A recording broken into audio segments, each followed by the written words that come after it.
નમસ્કાર, હું તો બોલીશમાં રોનક પટેલ આપનું સ્વાગત કરું છું.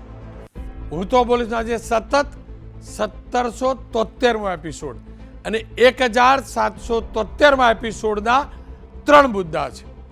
પહેલો મુદ્દો છે ભાજપ, કોંગ્રેસ અને આપમાં ડખો. બીજો મુદ્દો છે ખંડણીખોર. જી હા, સુરતની અંદર એક ખંડણીખોરે એક વ્યાસ પરિવારના દીકરાઓને કેવી આજીજી કરાવી છે ને, એની નફટાઈ નાલાયકીને ખુલ્લી પાડવી છે. એ જ પ્રકારના રાજની અંદર જે ખંડણીખોરો છે, જે વ્યાજખોરો છે, જે સોપારીબાજો છે, જે હવાલા લે છે ને, એમનો પર્દાફાશ કરવો છે. ત્રીજો મુદ્દો છે મહાપર્વના શ્રી ગણેશ. જી હા, જૂનાગઢની અંદર મહાશિવરાત્રિના પર્વના શ્રી ગણેશ થઈ ચૂક્યા છે. એ દર્શન કરવા છે. પણ શરૂઆત કરીએ. સૌથી પહેલો મુદ્દો કોંગ્રેસ, ભાજપ અને આપમાં ડખાના મુદ્દાથી. આપ તમામ લોકો રાજ્યની અંદર શાસક પક્ષ બીજેપી છે, વિપક્ષ કોંગ્રેસ છે અને ત્રીજો પક્ષ જેને વિધાનસભામાં એન્ટ્રી લઈ લીધી છે તે આમ આદમી પાર્ટી છે. 3 પક્ષોનું રાજ્યની વિધાનસભામાં અસ્તિત્વ છે. આ ત્રણેય પક્ષોની અંદર જબરજસ્ત ભાંજગઢ અને ડખા ચાલે છે. ડખા શબ્દ સમજી શકો છો આપ, ભાંજગઢ શબ્દને પણ સમજો છો. અને આજે હું કાર્યક્રમ એટલે કરી રહ્યો છું, મે મહિનાના અંત સુધીમાં સ્થાનિક સ્વરાજની સંસ્થાઓની એટલે કે તાલુકા પંચાયત, જિલ્લા પંચાયત, નગરપાલિકા, મહાનગરપાલિકાની ચૂંટણીઓ આવવાની છે. આ ત્રણેય પક્ષોના ડખા એમના પક્ષના અંદરના છે, પણ તમામે જાણવા સમજવા જરૂરી છે. શરૂઆત આમ આદમી પાર્ટીથી કરું છું. નવી નવેલી પાર્ટી છે. આ પાર્ટીમાં આજે સવારે જ, આજની સવારે જ આ પાર્ટીમાં ડખો લઈને આવી છે. ડખો આમ આદમી પાર્ટીમાં આપ પત્ર જુઓ છો ને એનાથી છે. પાર્ટીના દિગ્ગજ નેતા સુરેન્દ્રનગરના રાજુ કરપડા 2022માં આપની ટિકિટ પર ચૂંટણી લડ્યા. એટલું જ નહીં, આપના કિસાન સેલના અધ્યક્ષ બન્યા, જેમણે આજે કેજરીવાલને આ પત્ર લખ્યો અને રાજીનામું આપી ઝાડુ છોડ્યું છે. કરપડા સુરેન્દ્રનગરના અડધરમાં કડદા પ્રથાની સામે જબરજસ્ત આંદોલન કરી ચૂક્યા છે. તેમણે આજે રાજકીય હથિયારો હેઠા નથી મૂક્યા, પણ હા, આમ આદમી પાર્ટીનું કેજરીવાલનું ઝાડુ નીચે ચોક્કસથી મૂકી દીધું છે. આ મુદ્દે એમનું રાજીનામું આવ્યા બાદ પ્રવીણ રામ, ઈસુદાન ગઢવી, ચૈતર વસાવાની પ્રતિક્રિયા આવી.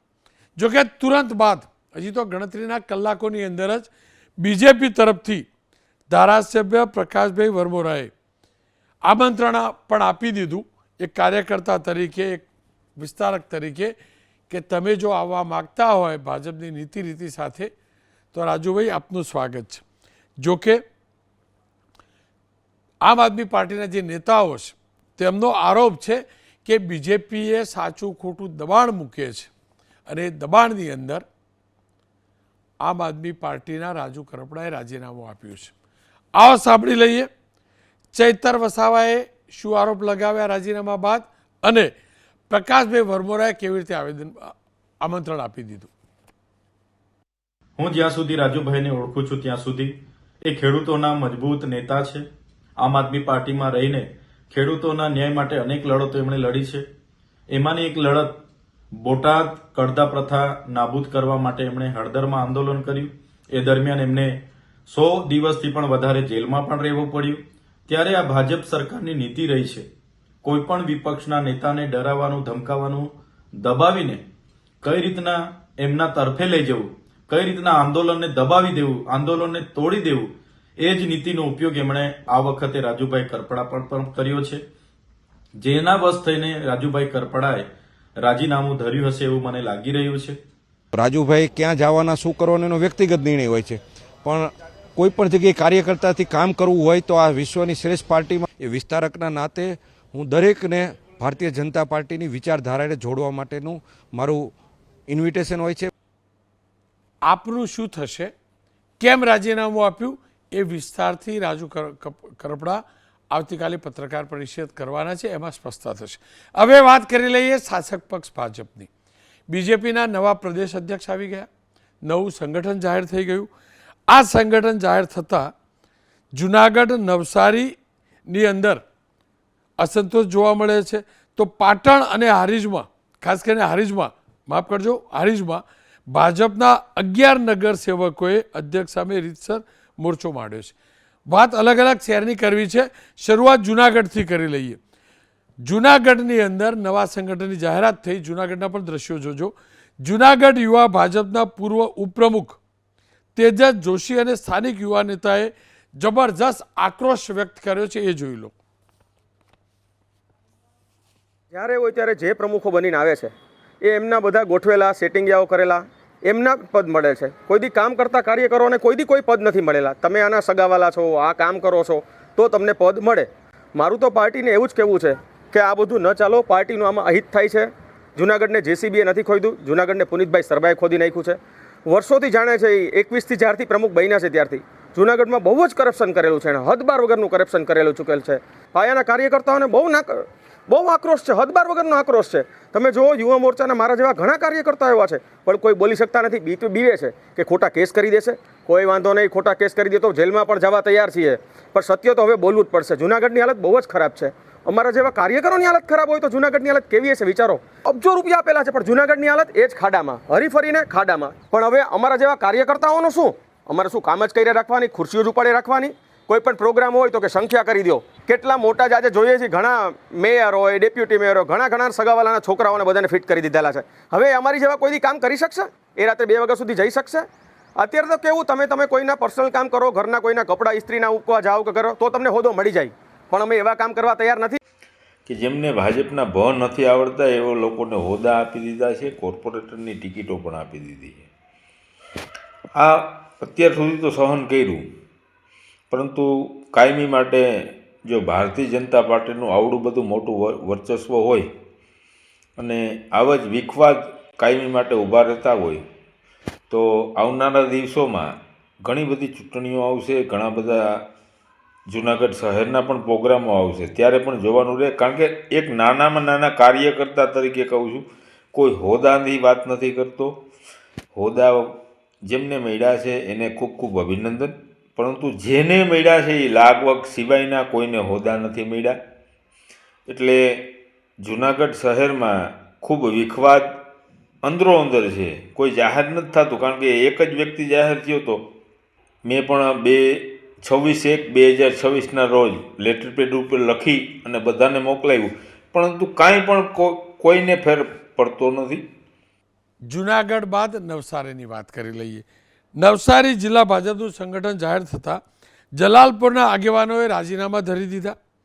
જિલ્લા ભાજપમાં ઉપપ્રમુખ તરીકે નિયુક્ત પામેલા અશોક પટેલ, બક્ષીપંથ મોરચાના મહામંત્રી વિજય પટેલ, કિસાન મોરચાના મહામંત્રી પ્રકાશ પટેલ અને જિલ્લા સંગઠનના મંત્રી ચેતના પટેલે પોતાના પદથી રાજીનામા આપ્યા. ચારે નવનિયુક્ત હોદ્દેદારો જિલ્લા ભાજપના પ્રમુખ ભૂરાલાલ સાથે ટેલિફોનિક વાતચીત કર્યા બાદ ટેબલ ઉપર રાજીનામા મૂક્યા છે. આપ જોઈ શકો છો, આ રાજીનામાનો પત્ર છે. જલાલપુરને વર્ષોથી અન્યાય થતો હોવાનો આરોપ પણ લગાવ્યો છે. હવે વાત તમને ઉત્તર ગુજરાતની કરી લઉં. પહેલાં સૌરાષ્ટ્રની કરી, દક્ષિણ ગુજરાતની કરી, હવે ઉત્તર ગુજરાત ભાજપની કરી લઉં.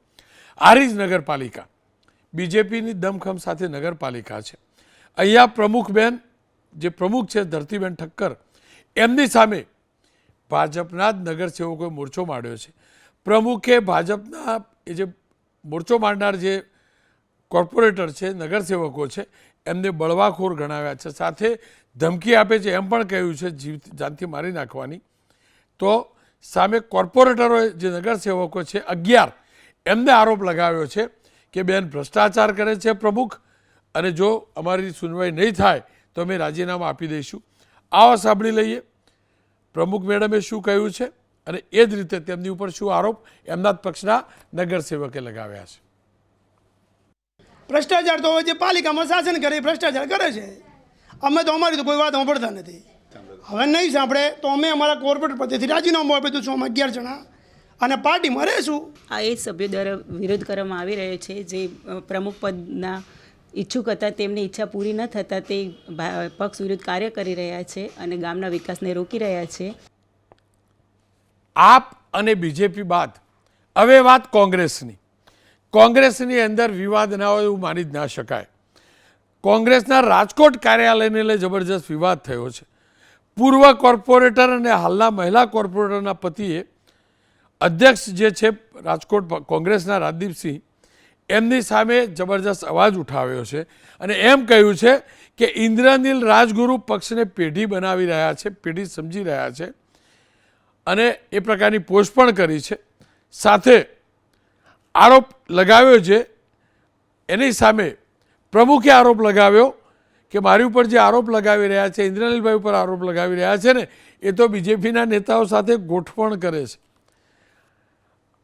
જબરજસ્ત અહીંયા બબાલ ચાલી રહી છે.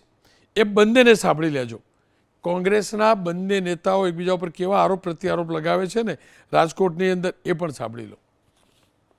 જ્યારથી રાજદીપભાઈ પ્રમુખ બન્યા ત્યારથી અમારી રજૂઆત છે કે કોંગ્રેસ કાર્યાલય બદલાવો ત્યાંથી, કારણ કે ત્યાંથી જે સંચાલન અને કાર્ય પદ્ધતિ છે એનાથી હું સખત નારાજ છું. ત્યારથી અતુલભાઈ પ્રમુખ હતા ત્યારે પણ અમને ત્યાંથી કાર્યાલયમાંથી હળદૂત કરીને કાઢવામાં આવ્યા હતા. તે પછી અમે એ કાર્યાલય જવાનું બંધ કર્યું હતું અને આજની તારીખે પણ અમે સતત પ્રમુખશ્રીને હું સતત રજૂઆત કરતો આવું છું કે ભાઈ ત્યાં કાર્યાલય બદલાવો અને અમને ત્યાં જવા રાજી નથી અમે, કારણ કે ત્યાં અમને હળદૂત કરીને કાઢી મૂકે છે અને અમારી કોઈ વાત સાંભળવામાં આવતી નથી. એટલે કોંગ્રેસ પ્રમુખની કાર્ય પદ્ધતિ સામે અમારો વાંધો છે, કોંગ્રેસ સામે કોઈ વાંધો નથી મારો. કોંગ્રેસ કાર્યાલય છે એ વ્યક્તિગત ઇન્દ્રનીલભાઈ રાજ્યગુરુના કાર્યાલય નથી, કોંગ્રેસ પાર્ટીનું કાર્યાલય છે. ઇન્દ્રનીલભાઈએ કોંગ્રેસ પાર્ટીને જગ્યા આપી છે કે આ જગ્યાથી કોંગ્રેસ પાર્ટીનું સંગઠન સારી રીતે ચાલે, એનો સારો ઉદ્દેશ છે. રાજકોટની અંદર 5 કરોડનું કાર્યાલય અમે શહેર જિલ્લામાં આવનારા દિવસોમાં લેવાના છીએ. તો આપ પ્રવીણભાઈ ફાળો લખાવો ને, પહેલાં શરૂઆત આપ કરો, બરોબર છે? એટલે આપણે તાત્કાલિક દિવસોમાં ફેરવી નાખીએ. એકલું રાજકોટ કેમ, કોંગ્રેસમાં પાટણમાં કેવો વિવાદ ચાલે છે આપણે જાણીએ છીએ. ધારાસભ્ય જિજ્ઞેશ મેવાણી અને કિરીટ પટેલ વચ્ચે તો રીતસરનો દ્વંદ્વ યુદ્ધ ચાલે છે. રીતસરનું યુદ્ધ ચાલે છે, શાબ્દિક યુદ્ધ. ઓબીસી મોરચામાં હિતેન્દ્ર પીઠડિયાની નિમણૂક બાદ રીતસર એકબીજા પર આરોપ પ્રત્યારોપ લગાવે છે. ફૂદી કહેવાની હોડ લાગી છે, રાજકીય રીતે જોઈ લેવાની હોડ લાગી છે. આવો સાંભળી લઈએ કોંગ્રેસના જ બંને ધારાસભ્યો એકબીજા ઉપર કેવા આરોપ લગાવે છે. જે પણ માણસને મનમાં એવો ફાંકો હોય કે હિતેન્દ્ર પીઠડિયાને પાટણની ધરતી પર મારીશું, એ બધા ફાંકા કાઢી નાખે. અમે ગુજરાતની સરકારને ઊંચી નીચી કરનારા માણસો છીએ, તારા જેવા ફૂદાનું ચણું નહીં આવે. ઘણા લોકોને મીડિયાની અંદર આવા બફાટ કરી અને ગમે તેના વિશે ગમે તે બોલવાની ટેવ પડી ગઈ છે. પોતાની જાતને જે લોકો માસ લીડર ગણાવે છે, એમના કાર્યક્રમની અંદર 5-25 લોકો હાજર હોય એટલે આવા લોકો એ માનસિક ઘણીવાર હતાશ થઈ જતા હોય છે. એક પિક્ચર પણ આવેલું અને કહેવત પણ છે, ઘેર ઘેર માટીના ચૂલા. જી હા, ઘેર ઘેર માટીના ચૂલા છે. દરેકનું ઘર કાચનું છે. કોકનો કાચ થોડોક મજબૂત છે તો કોકનો કાચ થોડોક કાચો છે, તો કોકના ત્યાં લાગે છે કાચ છે પણ કશું નથી. આમ આદમી પાર્ટી આવતીકાલે, કેમ કે રાજુ કરપડા પત્રકાર પરિષદ કરવાના છે, ત્યારે આમ આદમી પાર્ટીનો વિસ્તૃત મુદ્દો આવતીકાલે ચોક્કસથી જાણવાનો છું. પણ પહેલાં બીજેપીની વાત કરી લે. શાસક પક્ષ છે ને, મારી સાથે ડૉક્ટર અનિલભાઈ પટેલ જોડાયા છે, બીજેપીના નેતા, સાથે જ મુખ્ય પ્રવક્તા પણ છે. નરેન્દ્રભાઈ રાવત, કોંગ્રેસના નેતા પ્રવક્તા. રાજેશભાઈ ઠાકર, રાજકીય વિશ્લેષક છે, એમની સાથેથી ન્યુટ્રલ મત લેવો છે, ખાસ કરીને આમ આદમી પાર્ટીનો. ડૉક્ટર સાહેબ, આપનાથી જ વાતની શરૂઆત કરું છું. તમારો પક્ષ શિસ્તને વરેલો છે, પણ વાસણ ખખડે છે અને વધુ પડતા ખખડવા લાગે છે, તો હકીકત છે. જૂનાગઢની અંદર આ પ્રકારના આરોપ લાગે અને પ્રમુખની સામે પૂર્વ યુવા ઉપાધ્યક્ષ એમ કે જેસીબીથી ખોદ્યું હોય એટલું લૂંટ્યું. કેમ આ પ્રકારની સ્થિતિ સંગઠનમાં?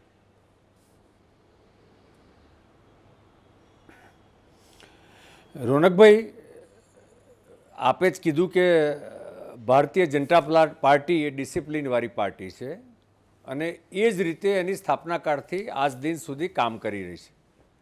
હમણાં જ અમારું પ્રદેશ પ્રમુખ અને પ્રદેશનું નવું સંગઠન સાથે સાથે જુદા જુદા જિલ્લા મહાનગરોમાં અનેક પ્રકારની અમારી જે સંવિધાન છે ભાજપાનું એના આધારે નિમણૂકો થતી જાય છે. આપે જે 1-2 બનાવો બનાવ્યા એ મને લાગે છે 0.001% છે. સાહેબ મેં વર્ણવ્યા બનાવ્યા દરેક જિલ્લામાં લગભગ બનાવ્યા નહીં, મેં બતાવ્યા કીધું તો છે, બરાબર બતાવ્યા કીધું છે.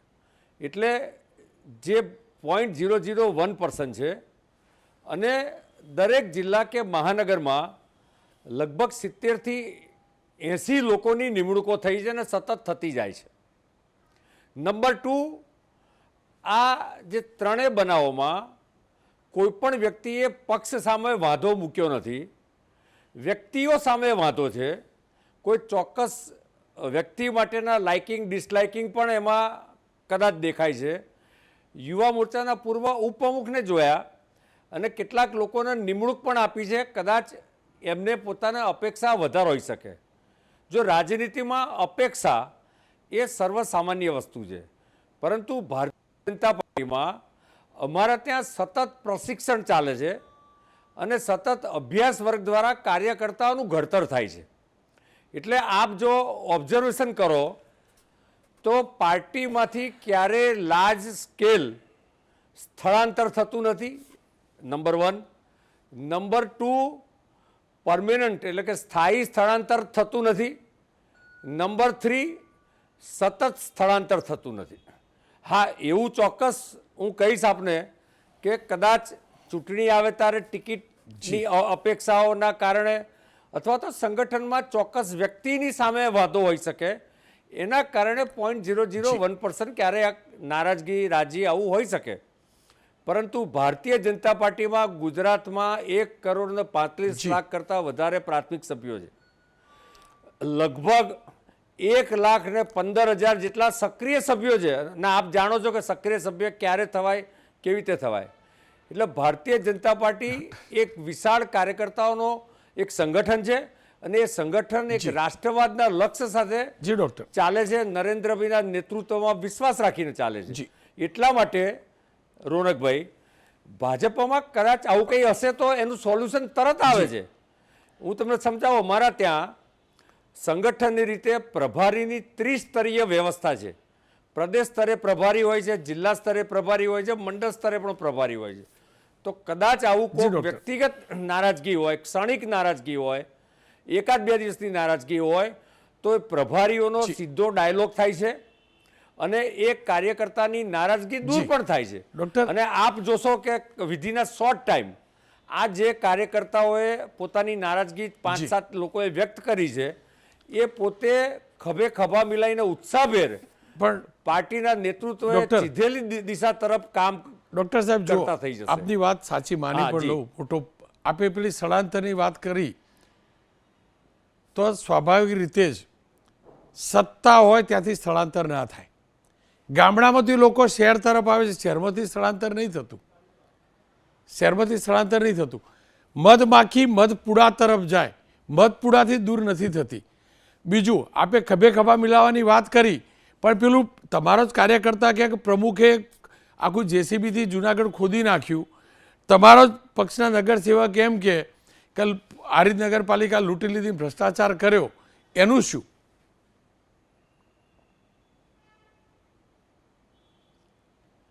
રોનકભાઈ, મેં જ્યારે સ્થળાંતરનું શબ્દ વાપર્યો ત્યારે મને ખબર હતી કે આપ મને પ્રશ્ન પૂછવાના જ છો. જો અમે સત્તામાં તો 30 વર્ષથી છીએ, પરંતુ જનસંઘની સ્થાપનાથી અને 1980માં ભાજપાની સ્થાપનાથી સતત પાર્ટીનો વ્યાપ વધતો ગયો છે. અને આ દીર્ઘકાલીન ગાળામાં ક્યાંક ને ક્યાંક કોઈક વ્યક્તિઓ પક્ષ કદાચ ન ગમતો હોય અને છોડ્યો પણ હોય, કેટલાક લોકોએ છોડ્યો હોય તો ફરી પાછા જોડાઈ ગયા છે. પરંતુ જે રીતે અન્ય પક્ષોનું લાર્જ સ્કેલ પર વિઘટન થાય છે અને એમાંથી જુદા જુદા પક્ષો બને છે, એની સામે હું જે કહેવા માંગુ છું કે ભારતીય જનતા પાર્ટીનો કાર્યકર્તા છંદુમાં થયેલું ને, એમ તો છંદુમાં કેવું થયેલું કહો, છંદુમાં કેટલું મોટું થયેલું, તમે વાત કરો તો કેટલું મોટું થયેલું. એમાંના મોટાભાગના મોટાભાઈ આપ મારી વાત પૂરી કરો. એમાંના મોટાભાગના લોકો આજે ભારતીય જનતા પાર્ટી સાથે છે અને બાકીના લોકો રાજનીતિના જી. દ્રશ્યમાંથી ક્યાંય ખોવાઈ ગયા છે. અને તમે જુદા જુદા જે 3 ઉલ્લેખ કર્યા, જી. પાટણ, જુનાગઢ ને અન્ય, તો એ પાર્ટીની વ્યવસ્થા અમારી જે ગોઠવાયેલી છે એ વ્યવસ્થામાંથી આ સોલ્યુશન આવે છે. આજે ગુજરાતમાં દરેક જિલ્લા પંચાયત, મહાનગરપાલિકા, તાલુકા પંચાયત 95% બધે જ પાર્ટી એ પોતે સત્તાનું સુકાન સંભાળી રહી છે. તો ક્યાંક નાની મોટી ગેરસમજ સમજ કઈ હશે અથવા તો કોઈ પણ પ્રકારના ડિસ્પ્યુટ હશે તો એ પાર્ટી એની વ્યવસ્થા ઊભી કરેલી છે.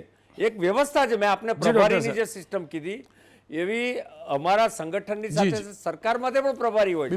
પણ મારો કહેવાનો મતલબ રોનકભાઈ એટલો જ છે કે આ ક્ષણિક હોય છે આવેશ. કારણ કે રાજનીતિમાં છે એટલે અપેક્ષા તો દરેકની હોય, મારી પણ હોય, પરંતુ પાર્ટી સતત, અમારો 13 તારીખે કાર્યક્રમ છે. આવનારા સમયમાં સમગ્ર ગુજરાતમાં અભ્યાસ વર્ગ અને પ્રશિક્ષણ થવાનું. તો કાર્યકર્તાનું ઘડતર સતત કરે છે. તો ક્યાંક નાની મોટું આવું કંઈક થયું હોય યુવાન કાર્યકર્તામાં કે કોઈ જુનિયર કાર્યકર્તામાં, તો એ તરત પોતે પોતાની જાતને સુધારી લે છે. ડૉક્ટર સાહેબ, સમયનો અભાવ છે, પણ પેલું મધ હોય ત્યાં જ માખી જાય, આ કહેવત કોંગ્રેસ વખતે લાગુ પડતી હતી, ભાજપ વખતે લાગુ પડે અને રમેશ રાજનીતિની અંદર લાગુ પડતું હોય. મધનો મતલબ એટલી સત્તા નથી. હું ફરીથી કહું છું, મધનો મતલબ હું ભ્રષ્ટાચારના પરિપ્રેક્ષમાં નથી કહેતો. હું ફરીથી ભ્રષ્ટાચારના પરિપ્રેક્ષમાં નથી કહેતો. લોચુંબક એમ નહીં, લોઢું ક્યાં ખેંચાય? લોચુંબક હોય ત્યાં ખેંચાય ને? લોઢું ક્યાં ખેંચાય? મધમાખી ક્યાં જાય? આ તો ક્લિયર છે. આ રાષ્ટ્રવાદથી લોકો ખેંચાય છે. આમાં લોહીચુંબકની રાષ્ટ્રવાદનું લોહીચુંબક છે. તો પેલું 96-97 દૂર કેમ થઈ ગયેલા? દેશપ્રેમ છે. એમને દેશપ્રેમ ઓછો થઈ ગયેલો 95-96. વ્યક્તિથી બડા દલ ઓર દલ સે બડા દેશ છે. ખેર, સમયનો અભાવ છે. નરેન્દ્રભાઈ પાસે જવું. નરેન્દ્રભાઈ, તમારે ત્યાં તો કોઈ મત નથી, કશું નથી, તો એ કેમ રગડા ઝઘડા મને સમજાવો. નહીં રોનકભાઈ, તમે જે મુદ્દો લીધો છે એ હમણાં જ અનિલભાઈ ડૉક્ટર સાહેબ થોડા એનાલિસિસમાં પડી ગયા. હું આપને સ્પષ્ટ કહું, પહેલાં તમે કહ્યું કે કોઈ બી પોલિટિકલ પાર્ટી કે રાજકીય પાર્ટી લોકશાહીનો ખૂબ ખૂબ મોટો પાયો છે અને એ પાર્ટી પાસેની અપેક્ષાઓ પ્રજા સાથે હોય. કારણ કે વિચારની સ્વતંત્રતા હોય, વાણીની સ્વતંત્રતા હોય, અભિવ્યક્તિની સ્વતંત્રતા હોય અને સંગઠનની સ્વતંત્રતા, અને સમાન વિચારધારાવાળા ભેગા થઈને એક પાર્ટીનો સમૂહ થાય અને એ સંગઠનની સ્થાપના થાય. હવે તમે જ્યારે રાજકીય રીતે અમારી પાર્ટીની અંદર ક્યારે પણ વ્યક્તિ કોઈ એકબીજાની ટીકા કરે કે કોઈ પ્રશ્નમાં લડત આપે ત્યારે ચોક્કસથી અમે ક્ષોભ અનુભવીએ છીએ. કારણ કે અમે સમાજમાં, અમે ભારતીય જનતા પાર્ટી જેવું વિચારતા જ નથી. કે મોદી સાહેબનો એક મંત્ર હતો કે કોંગ્રેસ મુક્ત ભારત કરવું, ત્યારે રાહુલજીએ કહેલું નહીં, ભારતીય જનતા પાર્ટી એક પોલિટિકલ પાર્ટી છે, એની એક વિચારધારા છે અને એ વિચારધારા જીવતી રહેવી જોઈએ, ભલે અમે સંમત ના હોઈએ. પાર્ટી તરીકે ક્યારે પણ તમે જે અમારા બધાના મુદ્દા લઈને આવ્યા છો, તો દરેક પોલિટિકલ પાર્ટીનો પ્રવક્તા તરીકે અમે તાત્કાલિક અમારા કોઈ કાર્યકરો કે અમારા સિનિયર આગેવાનો કે ધારાસભ્યો દ્વારા એમની એકબીજા સાથે બોલવાથી, એમના નિવેદનોથી પાર્ટીને નુકસાન થાય એ તો ચોક્કસ છે, પણ અમને બી સ્પષ્ટતા કરતા આવતા પહેલાં અમે ક્ષોભ અનુભવીએ છીએ. એટલે ચોક્કસથી આ પ્રકારનું વર્તન કોઈ જગ્યાએ હોવું ન જોઈએ એ અમે ચોક્કસથી વિચારીએ છીએ. કારણ કે રાજકીય પક્ષ તરીકે સમાજમાં તમે આ ઉદાહરણ આપ્યા, તમે લોકોમાં શું એસ્ટાબ્લિશ કરીએ કે આ લોકો જ બધા લડ્યા કરે છે, તો પ્રજાને શું આપી શકવાના? અમારું લક્ષ્ય સત્તામાં લોકોના હિત કરી, કલ્યાણ કરી, કામો કરી અને સારું નેતૃત્વ આપીને આગળ વધવાનું હોય છે. ડૉક્ટર અનિલ પટેલે જે એમની પોલિટિકલ પાર્ટીની વાત કરી, અમારામાં આંતરિક લોકશાહી છે. સૌથી જૂની પાર્ટી આજે 141 વર્ષ થયા, 1885 પછી આજે બી અડીખમ છે. બની શકે અંદર અમારા વિચારોના કારણે ક્યારેક એકબીજા ઉપર લોકો આક્ષેપ કરતા હોય અને એ આક્ષેપો પોલિટિકલ એકબીજાના પદો માટે કે કાર્ય પદ્ધતિ માટે હોય તો ઠીક છે, પરંતુ અનિલભાઈએ આજે તમે એક પ્રશ્ન પૂછ્યો એનો જવાબ નહીં આપી શક્યા.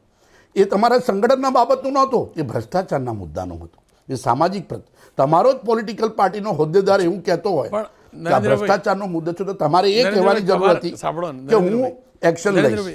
એ તમે લીધું નહીં. સાંભળો, આપણે આપણી પાર્ટી પૂરતા સીમિત રહી. મેં તમારી પાર્ટી માટે અમારી પાર્ટીની વાત હું ના, તમારી હું પાર્ટી એમને પૂરતો કંઈક- સીમિત રહું. હું ભ્રષ્ટાચાર હું નહીં, નહીં, એ તો મેં એમની- કહી દીધું એમને નગરપાલિકા મુદ્દે ના, હું ના મારી કહ્યું. પાર્ટી સાંભળો, પૂરતો એક- સીમિત એક રહેવા માંગુ 30 છું. સેકન્ડ, હું એમને કોઈ આક્ષેપ 10 નથી 10 કરતો. સેકન્ડ, 10 સેકન્ડ, નરેન્દ્રભાઈ, એ સ્પષ્ટ છે જુનાગઢ બીજેપીના પૂર્વ અધ્યક્ષે જ આરોપ લગાવ્યા છે જેસીબીથી નવા પ્રમુખે લૂંટ ચલાવી છે એવા નગર સેવકો જ આ રીતના અધ્યક્ષ ઉપર, નગરપાલિકાના ભાજપના જ અધ્યક્ષ ઉપર આરોપ લગાવ્યા છે ભ્રષ્ટાચાર કરવાના. આ હકીકત છે. હવે તમારા જ પક્ષના જે કહ્યું એના પૂરતી આપણે વાત કરી લઈએ. ના ના, મારી વાત એક જ છે સ્પષ્ટ રીતે. હું પોલિટિકલ પાર્ટીના એની ડિસિપ્લિન કે એની આંતરિક લોકશાહીમાં હું કોઈ દખલગીરી કે મારું કોઈ એસ્ટાબ્લિશમેન્ટ કરવા માગતો નથી. આ તો ભ્રષ્ટાચારની વાત આવી, એ એમના સંગઠન સિવાયની વાત છે જે સમાજને અસર કરતા છે. તમારી પાર્ટીની અંદર કોઈ ઇનડિસિપ્લિન કરે, તમે એને સજા કરો, અમે અમારી પાર્ટીની અંદર સજા કરીએ કે એને દૂર કરીએ, કે જે પાર્ટીની અંદર શિસ્તમાં ન રહેતા હોય, પાર્ટીની જે સમાન વિચારધારાવાળા હોય અને વિચારધારાની અંદર સારું ઉદાહરણ ન પાડી શકતા હોય, ચોક્કસથી કરતા હોય. પરંતુ આ પ્રકારે અમે પોલિટિકલ પાર્ટી તરીકે અમારા વચ્ચેના જે ડિસ્પ્યુટ હોય એને અમે સ્વીકારી અંદર આંતરિક લોકશાહીના ભાગરૂપે અમે સેટલ કરતા હોઈએ છીએ. પરંતુ ચોક્કસથી અમે એનો ખેદ અમને હોય છે, હું આપની સામે સ્વીકારું છું. ડૉક્ટર સાહેબ, આગળ વધું છું એટલે તમારો જવાબ આજે નહીં લઈ શકું, પણ આમ આદમી પાર્ટી આવતીકાલે પત્રકાર પરિષદ કરશે રાજુ કરપડા અને વિસ્તૃત જાણકારી આપવાના છે કે કેમ રાજીનામું આપ્યું. પણ જાણવું તો જરૂરી છે. ઠાકર સાહેબ, આપની પાસેથી જ એકદમ ન્યુટ્રલ મત જોઈએ છે. તમને શું લાગે છે આમ આદમી પાર્ટીમાં ચાલી શું રહ્યું છે? જો મહેશ સવાણેથી શરૂ થયું ત્યારબાદ કેટલાક મોટા નેતાઓ, એટલે આપના પરિપ્રેક્ષમાં મોટા નેતાઓ એક પછી એક રાજીનામા આપી રહ્યા છે, તમને શું લાગી રહ્યું છે?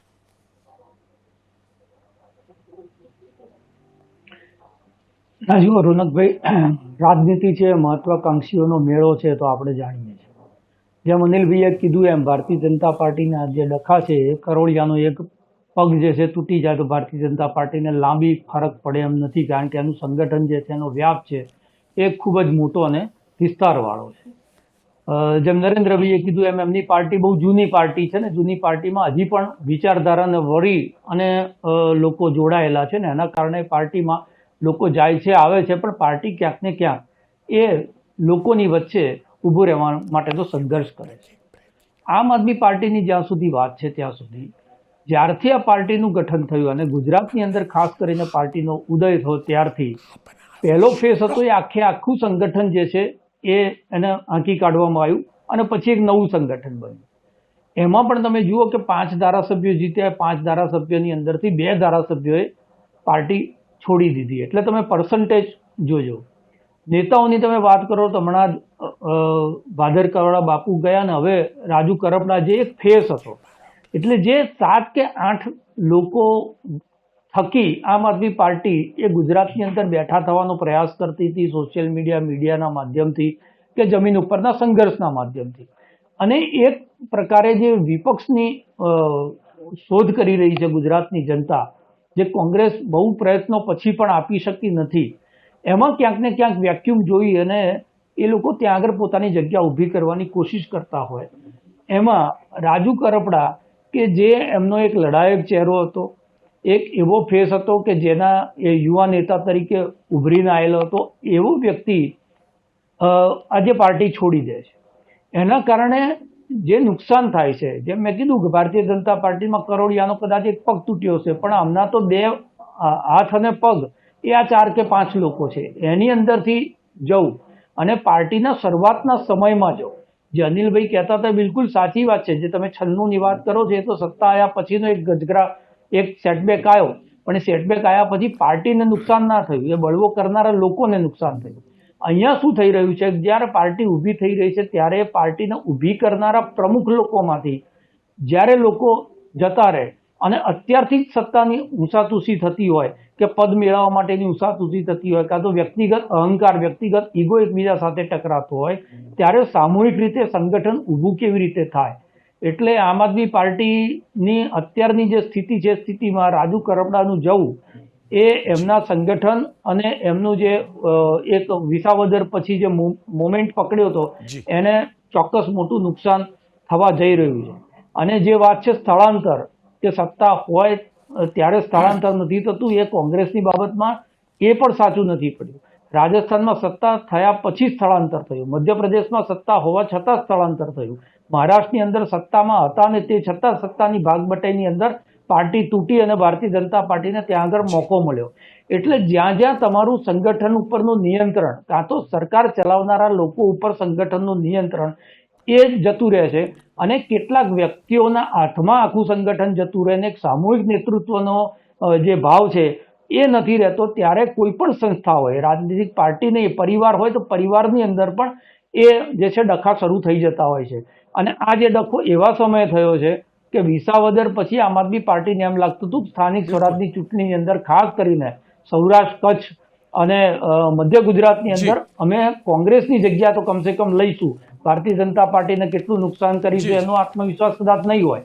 એની વચ્ચે આ જે બન્યું છે એના કારણે ચોક્કસ આમ આદમી પાર્ટીને આનાથી બહુ મોટું નુકસાન થવા જઈ રહ્યું છે. રાજેશભાઈ, આપનો ખૂબ ખૂબ આભાર. ખેર, ત્રણેય પક્ષોની સ્થિતિ મેં આપ તમામ સમક્ષ મૂકી છે. રાજુ કરપડા એમાં કોઈ બેમત નથી, જુજારુ નેતા છે, કિસાનોનું જબરજસ્ત આંદોલન ચલાવ્યું હતું. આવતીકાલે પત્રકાર પરિષદ કરવાના છે. આજે એક સાદો સીધો પત્ર લખ્યો હતો, એમાં કોઈ કારણ લખ્યું નથી, અંગત કારણ લખ્યું છે. આવતીકાલે બપોરે 11:30 વાગે પત્રકાર પરિષદ કરશે, ત્યારે અનેક વાતો સામે આવે તેવી શક્યતા પણ છે. ખેર,